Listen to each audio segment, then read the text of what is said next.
Olá, meu nome é Patrícia Mendes, esse é o podcast Segunda Chance e hoje eu estou começando aqui com vocês um projeto diferente. Todas as sextas-feiras, às 21h45 ou 22 horas, ainda não está bem definido o horário, nós estamos tendo um encontro pelo Instagram, uma live ao vivo. E cada sexta-feira nós estamos levando pessoas ou estamos estudando temas que a gente fale do amor de Deus e que a gente mostre que com Deus sempre é possível uma segunda chance, em qualquer uma das circunstâncias. Mas hoje eu estou recomeçando uma leitura que foi muito importante na minha vida e que eu acredito que seria muito interessante que eu compartilhasse essa leitura com vocês. Quem sabe ao final de cada capítulo eu vou fazer algum comentário, mas o importante é que eu traga essa leitura para vocês, até para me estimular a ler o livro junto com vocês. O livro se chama Viagem ao Sobrenatural, ele é um conteúdo da Casa Publicadora Brasileira e o seu conteúdo ele vai tratar de assuntos muito pertinentes para o tempo que nós estamos vivendo. Então eu gostaria de ter a liberdade da gente fazer esse projeto através do Spotify e eu quero te convidar para que você participe disso. Vai ser um projeto exclusivo para o Spotify e eu espero que você goste. Hoje nós vamos gravar o capítulo 1 e aí eu quero que você participe com seus comentários, que você vá lá no Instagram, me adicione, que você participe às sextas-feiras nas lives. Elas estão sendo muito interessantes, repletas de testemunho e eu espero que Deus edifique a sua vida. Viagem ao Sobrenatural, capítulo 1, Molestado pelos Espíritos. Eu estava pegando um livro para ler quando o papel, com um recado de Roland pedindo que eu lhe telefonasse, começou a levitar pelo quarto e bateu no meu livro aberto com tal força que o livro caiu das minhas mãos e quase do meu colo. Meu primeiro impulso foi dizer uma ou duas coisas ao espírito, mas eu já havia tomado a decisão de não me envolver em contato verbal com os espíritos, custasse o que custasse. Colocando o pedaço de papel entre as páginas do livro, continuei a leitura. Poucos momentos depois, uma força invisível arrancou o livro de minhas mãos e o atirou contra a parede do outro lado da sala. Não por causa do que os espíritos fizeram, mas por respeito ao meu amigo, decidi ligar para ele. Havia um telefone público no corredor, mas neste caso preferi não usá-lo. E assim me dirigi a um restaurante no final da rua. Enquanto me assentava na cabine telefônica, dei uma olhada no relógio. 1h da manhã. O telefone tocou 2 vezes e ele disse: Alô, Morneau? É você? Sim, sou eu. Morneau, que diabos?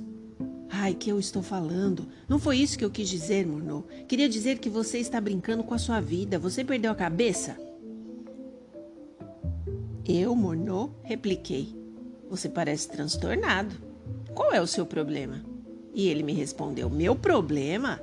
Eu não tenho problema. Você é que está em grande encrenca e fala como se não tivesse uma única preocupação no mundo. Morneau, sempre admirei seu espírito ousado. Mas agora você foi longe demais. Você se voltou contra os espíritos que o têm beneficiado e eles o destruirão. Estou surpreso de que você ainda esteja vivo. Rapaz, estou preocupado com você, porque me interesso com você, e por você e pelo seu bem-estar. Estou sentado do lado deste telefone a noite inteira esperando pela sua ligação. Você não tem nada para me dizer? E Morneau respondeu, é claro que tenho algo para lhe dizer, mas como posso dizer se você ainda não me deu a chance de abrir a boca? Imediatamente, ele continuou, Morneau, você não avalia a extensão do problema em que você está se metendo. Na quarta-feira à noite, de acordo com o sacerdote satanista, Você esteve em grande dificuldade com os espíritos, mas agora é tarde, muito tarde. Roland, interrompi, se você se acalmar, será muito mais fácil a gente se entender. Agora me explique melhor sobre quarta-feira à noite. Após alguns momentos, Roland recuperou a calma. Bom, na última quarta-feira, quando entrei em nosso local de culto, eu fui levado ao escritório do sumo sacerdote. Ele me perguntou se eu o havia visto na semana passada. Sua expressão me deu a entender que algo terrível tinha acontecido. Perguntei se você estava morto, poderia ter ocorrido um acidente. Ele me afirmou que você estava em uma situação ainda mais horrível. Na terça-feira, durante a hora sagrada da meia-noite, um espírito conselheiro lhe apareceu e lhe disse que você estava estudando a Bíblia com os guardadores do sábado. Exatamente as pessoas que o mestre mais odeia na face da terra. O sacerdote me pediu para tentar encontrá-lo e fazê-lo entender o perigo em que você se encontrava, mas eu não pude achá-lo. Morneau respondeu, está tudo sob controle. Não estou em perigo tão grande assim. Isso é o que você pensa, disse Roland. E ele disse isso aumentando o volume da voz. Hoje, às 18h30, o sumo sacerdote me telefonou para informar que, de acordo com os espíritos, você foi hoje à igreja com aqueles guardadores do sábado. E isso deixou o mestre enfurecido. O que você tem a dizer sobre isso? Sim, eu tenho estudado a Bíblia e fui a uma igreja que observa o sábado. Mas pouco me importa o que o querubim caído sente ao meu respeito. Se você quiser saber mais a respeito de minhas atividades desta última semana, por que você não vem me ver logo? Tente vir pela manhã. Ao voltar para casa, Morneau orou e foi se deitar. 20 minutos depois, as luzes se acenderam. Eu as apaguei. Quase instantaneamente, elas se acenderam de novo. Resolvi dormir com elas acesas. Poucos minutos depois, quase todas as coisas começaram a sair dos seus lugares. Um quadro saiu da parede, voando através do ar, e se pendurou na parede oposta. Um abajur ficou parado no meio do espaço sem nenhum suporte visível.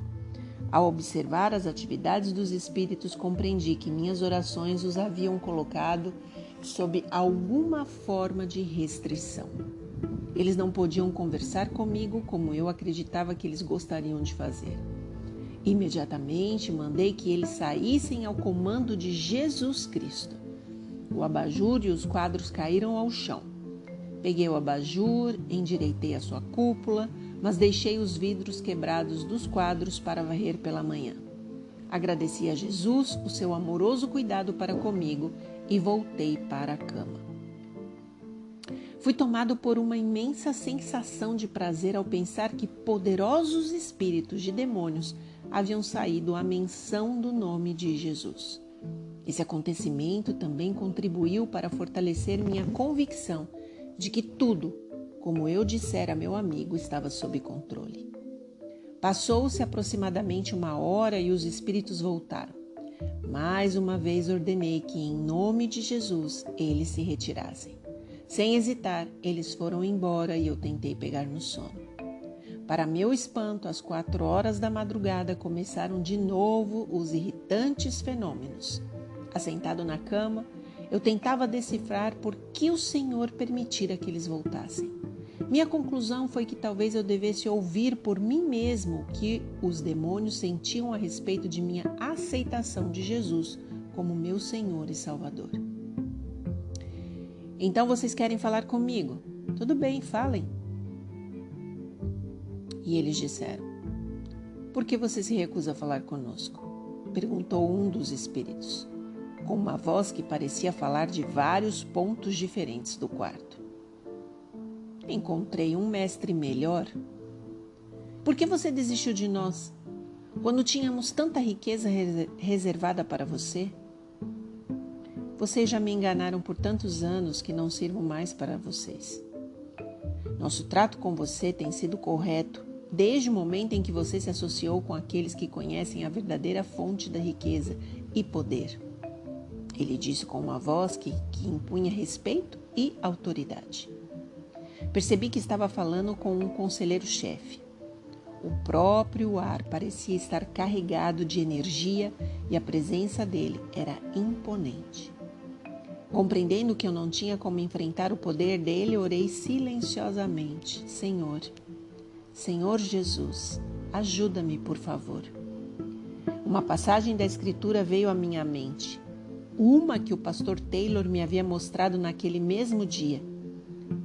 Veio para o que era seu, e os seus não o receberam, mas a todos quantos o receberam, deu-lhes o poder de serem feitos filhos de Deus, a saber, aos que creem no seu nome. Imediatamente tive certeza de que Deus me faria sair daquela situação, vitorioso desse encontro. Uma grande calma tomou conta de mim. Somente mais tarde compreendi o perigo de tentar dialogar com os espíritos. Enquanto a conversa continuava, percebi que o espírito parecia estar passando por algum tipo de crise. Na realidade, eu parecia detectar ondas de desespero se apoderando dele, enquanto ele percebia que estava desperdiçando seus esforços na tentativa de reconquistar a minha lealdade. Ouça-me com atenção, disse o espírito. Estou falando a verdade. O mestre tem grandes riquezas reservadas para você. Se tão somente você parar de se associar com o povo que ele odeia e parar de observar o sábado que ele detesta. Espírito, disse eu, creio que você está dizendo a verdade, mas eu não quero as suas riquezas. Elas não são suficientes. Recebi uma oferta muito melhor por minha lealdade. Todo o ouro que eu quiser e junto com o ouro vida ilimitada para desfrutá-lo. Decidi entregar a minha vida a Jesus Cristo. Pare de mencionar este nome, o espírito explodiu. Eu preciso falar com você, mas não mencione esse nome. Eu sou um conselheiro-chefe, meus espíritos associados e eu já fizemos o trabalho de preparar o caminho para que o mestre pudesse fazer chover riqueza sobre você. Conseguimos trazer ao George a fama e a honra de que ele é e agora o que ele possui. E nós fizemos os arranjos para que vocês dois se encontrassem e você pudesse compreender os nossos maravilhosos planos para a sua vida. Eu insisto com você, não deixemos passar esta oportunidade. Espírito, disse eu. 10 dias atrás, eu poderia ter caído na sua conversa, mas não hoje. Agora eu sou o que você poderia chamar de um ex-adorador de demônios instruído. Meu mestre agora é Jesus, e com a ajuda dele guardarei os seus mandamentos, e me unirei aos observadores do sábado que você odeia. Você me oferece ouro se eu desistir da vida eterna. Pode esquecer. Eu posso esperar até a volta do Senhor Jesus. E aí eu terei todo o ouro que quiser na nova terra. Durante uns 2 minutos, o silêncio era quebrado apenas pelo tic-tac do meu despertador. Evidentemente, o conselheiro-chefe havia se deparado com o imprevisível. Como um general vencido no campo de batalha, ele precisava de algum tempo para arquitetar uma nova estratégia. Muito bem, ele disse finalmente. Você está recusando a riqueza e a fama do mestre, portanto, a pobreza será o quinhão da sua vida. Isto é, se você conseguir permanecer vivo. De hoje em diante, você vai andar debaixo da sombra da morte. Ouvi então uma gargalhada como jamais eu tinha ouvido em minha vida. Ela transmitia um intenso prazer na crueldade. Imediatamente pensei que era o tipo de gargalhada de Nero, quando os leões lançavam suas patas sobre as vítimas cristãs na arena romana. Um calafrio subiu pelas minhas costas e eu teria ficado provavelmente arrasado, não fora a certeza da proteção de Deus.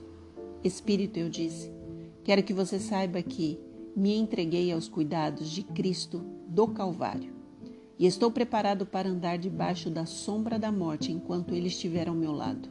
Agora, em nome dEle, em nome de Jesus, ordeno-lhe que se retire de mim e não volte mais. Enquanto ele saía, a porta que dava para a sacada de trás se abriu e bateu contra a parede do quarto com tanta força que a maçaneta quase atravessou o reboco.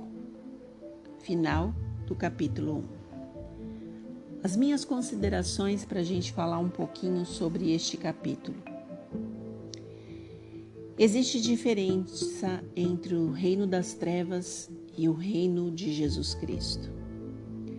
O inimigo, de alguma forma, ele sempre tenta nos intimidar com as suas ameaças e nos ganhar no nosso coração através das cobiças da carne que nós temos, como a riqueza, o sexo,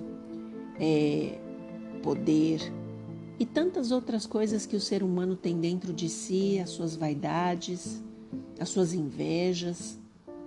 E é importante a gente guardar no coração que toda aliança que se faz com o inferno, seja em menor tamanho ou em um grande tamanho, sempre terá um preço.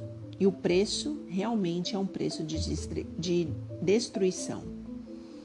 Percebe que Morneau, ele havia tomado uma decisão e essa conversa íntima que ele tem com o Espírito é porque isso fazia parte de uma rotina da sua vida. Não era estranho a ele ter esse tipo de conversa durante a sua vida pelas escolhas que ele havia feito. Mas agora ele havia conhecido Jesus. E ele não só havia conhecido Jesus, como ele também havia conhecido os guardadores do sábado. E existe, não sei se você crê nisso, mas existe, de fato, uma situação que vai ser esclarecida através dessa leitura, que o inferno não suporta. São as pessoas que guardam os mandamentos de Deus e que têm a sua vida em Jesus Cristo. Isso a gente vai esclarecer com o tempo.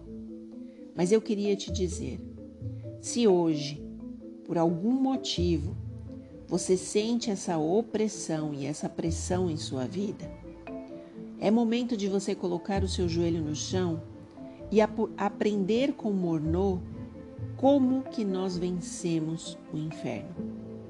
É só possível vencer o inferno através da presença de Jesus, através do nome de Jesus, e esse nome, nele há poder. Queria que você guardasse isso no coração e até o nosso próximo episódio.